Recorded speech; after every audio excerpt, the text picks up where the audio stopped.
ବର୍ତ୍ତମାନ ହାଟକୁ ବାହାରିଲି ନିଜର ବାଇକ୍ ନେଇକି। ଇଏ ହେଉଛି ମୋର ଗରିବ ଘର। ଗାଁରେ ଘର ଆମର, ଗୁଡ଼ି ରାସ୍ତାଘାଟ ବି କିଛି ହେଇନାହିଁ। ଚାଲିଛୁ ଆମେ ରାସ୍ତାରେ, ଦେଖିପାରୁଥିବେ ଆପଣମାନେ। ପିଲାମାନେ କେମିତି ରାସ୍ତା ମଝିରେ ଖେଳୁଛନ୍ତି, ତାଳ ଗଛର ନା ନଡ଼ିଆ ଗଛର ଡାଳ ରଖିକି ଖେଳୁଛନ୍ତି। ଗୋଟେ ପିଲା ମୋତେ ଘେରୁଛି, ମୋର ୱିକେଟ୍ ଗଳେଇ ପକେଇବନି ବୋଲି କହୁଛି। ଚାଲିଛୁ ଆମେ।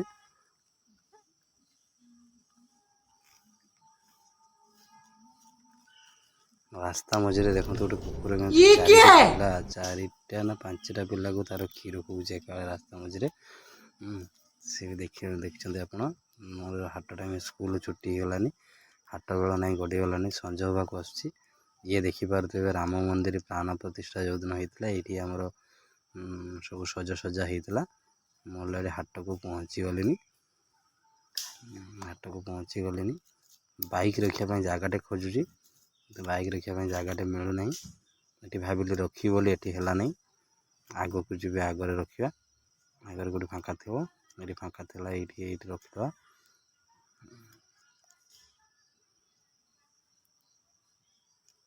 ମୋର ବାଇକ୍ ରଖି ଦେଖିପାରୁଥିବେ, ଇଏ ହେଉଛି ଆମର ହାଟ। ଚାଲନ୍ତୁ ହାଟ ଭିତରକୁ ଯିବା, କ'ଣ ସୁବିଧା କ'ଣ ଅସୁବିଧା ଅଛି ଦେଖିବା, ପରିବାପତ୍ର ନେବା, ଦେଇ ଆସିବା।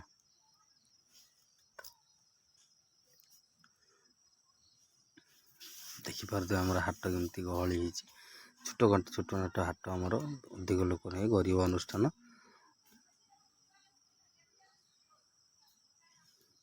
କ'ଣ ସୁବିଧା ସବୁ ଅଛି ପଚାରୁଛି ମୁଁ ଏଠି ସେଠି କରିକି। ଇଏ ହେଉଛି ଆମର ଜଣେ କାକା, ଛିଡ଼ା ହେଇଛନ୍ତି ହାଟ ମଝିରେ ପେଟ ବାହାରିକି। ବେଗ୍ ଗୋଟେ ଧରିଛନ୍ତି, କ'ଣ ନେଇଛନ୍ତି କେଜାଣି। ଇଏ ହେଉଛି ତାଙ୍କର କ'ଣ କିଏ ଜାଣି। ସବୁ କ'ଣ ନେବା ମୁଁ ଡିସାଇଡ଼୍ କରିପାରୁନାହିଁ, କେଉଁଠି ଆରମ୍ଭ କରିବି ଡିସାଇଡ଼୍ କରିପାରୁନାହିଁ। ମୋର ବିଲାତି ଭାରି ପସନ୍ଦ, ମୁଁ ବିଲାତି ଗୁଡ଼ାକୁ ପଚାରି ଚାଲିଛି।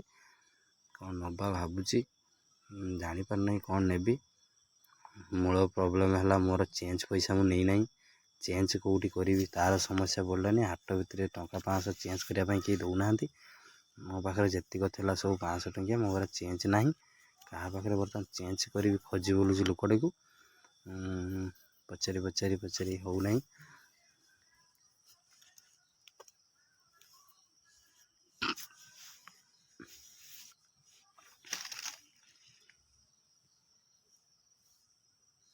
ମଉସାଙ୍କ ପାଖକୁ ଗଲି ପରିବା ବୁଝିବା ପାଇଁ, ଯେତିକ ଚେଞ୍ଜ ପଇସା ଥିଲା ସେତିକର ନେବା ପାଇଁ। ବିଲାତି ପସନ୍ଦ ଥିଲା ମୋର, ବିଲାତି ନେଉଛି।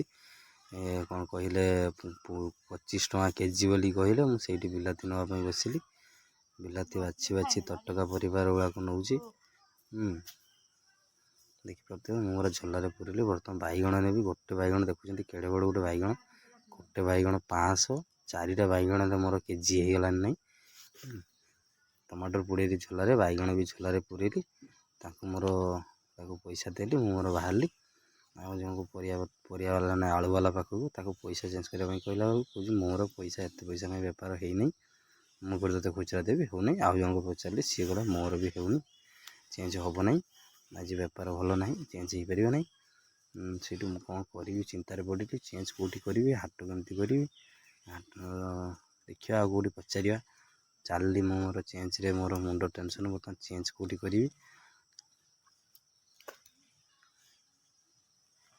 ଗୋଟେ ଚିକେନ୍ ବାଲା ପାଖକୁ ଗଲି, ତାକୁ ପଚାରିଲାକୁ କହୁଛି ନା ମୋର ହେଇନାହିଁ, ଯେତିକି ଅଛି ମୋର ପ୍ରାୟ 1-2ଟା 500 ଆସିଗଲାନି। ସାନ ଭାଇ ଯାଇଥିଲା, ସିଏ ଚିନ୍ତାରେ ପଡ଼ିଲାନି କେଉଁଠି ଚେଞ୍ଜ କରିବା, ପୁଚକା ଖାଇବା କେଉଁଠି ଚେଞ୍ଜ କରିବା।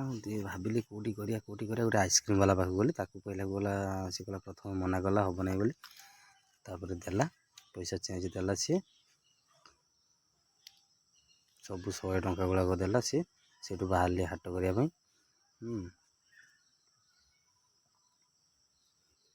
ବର୍ତ୍ତମାନ ନେବା କ'ଣ, ଗାଜର ନେବା। ଭାଇଙ୍କ ପାଖକୁ ଗଲି, ଗାଜର ପଚାରିଲି, ଗାଜର ଗୁଡ଼ାଏ ଦେଖିଲି ଭଲ ଅଛି।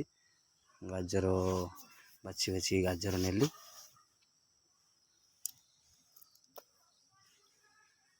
ବର୍ତ୍ତମାନ ବିଟ୍ସ ନେଲି।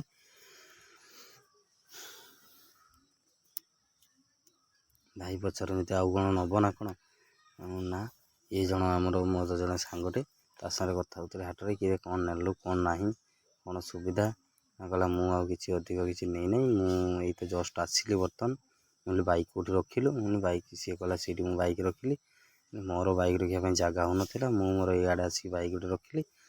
ବାଇକ୍ଟାକୁ ରଖିଦେଇକି ହାଟକୁ ଆସିଛି।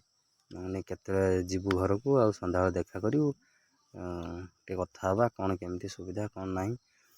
ମୁଁ କହିଲା ହଉ ତାହେଲେ ଦେଖିବା କ'ଣ ହେବ। ମୁଁ ତ ପ୍ରାୟ ଆଜି ରହିପାରିବିନି ବୋଲି ସିଏ କହିଲା। ତାପରେ ପୁଣି ଜଣେ ପହଞ୍ଚିଗଲେ ବଡ଼ ଭାଇ ଆମର। ସିଏ କହିଲେ କ'ଣ ନେଲୁ କିରେ? କହିଲା ତୁ ସୁଧୁରିବୁନି, ଆଉ ତୁ ସେମିତି ରହିବୁ, ତୁ ଖାଇ ପିଇକି କ'ଣ ଦେହ ଟିକେ ବନଉନୁ। ସିଏ ମୋତେ ଗାଳାଗାଳି କଲା ପରେ ସିଏ ଚାଲିଗଲେ। ମୁଁ ମୋର ଚାଲିଲି ହାଟ କରିବା ପାଇଁ। ପୁଣି ଜଣେ ସାଙ୍ଗରେ ଦେଖା ହେଲା, ବଡ଼ ଭାଇ ସାଙ୍ଗରେ। କହିଲା କ'ଣ ହାଟ କଲ? ମୁଁ ହଁ ହାଟ ସରିଲା, ତାଙ୍କ ଘରକୁ ଯିବୁ, ସନ୍ଧ୍ୟା ହେବାକୁ ଆସିଲାନି ନାହିଁ, ଆଉ ରହିବୁନି, ଥଣ୍ଡା ପଡ଼ିଲାନି। ଆଉ କହିଲା ଆଉ କ'ଣ ଦେଇକି ରୁଆପୋତା ସରିଲାନି? ମୁଁ ହଁ ରୁଆପୋତା ସବୁ ଘର କାମ ସରିଲାନି, ଘର କାମ ଆରମ୍ଭ ହେଇଗଲାନି ନାହିଁ। ଆଉ କହିଲା ହଁ ଦେଇ ସିଏ କହୁଥିଲା ମୋର ବି, ଆଉ କ'ଣ ଏମିତି ସବୁ ହସି ଖୁସି ଚାଲିଛି। ଘର ଆଡ଼େ ସବୁ କେମିତି ଭଲ। ତାପରେ ଆମେ ଗଲୁ ପୁଚିକା ଖାଇବା ପାଇଁ। ପୁଚିକା ଖାଇବା ପାଇଁ ଗଲାବେଳକୁ ସିଏ ଭାଇ ନାହିଁ ଆଳୁ ଛଡ଼ୁଛନ୍ତି। ଆଳୁ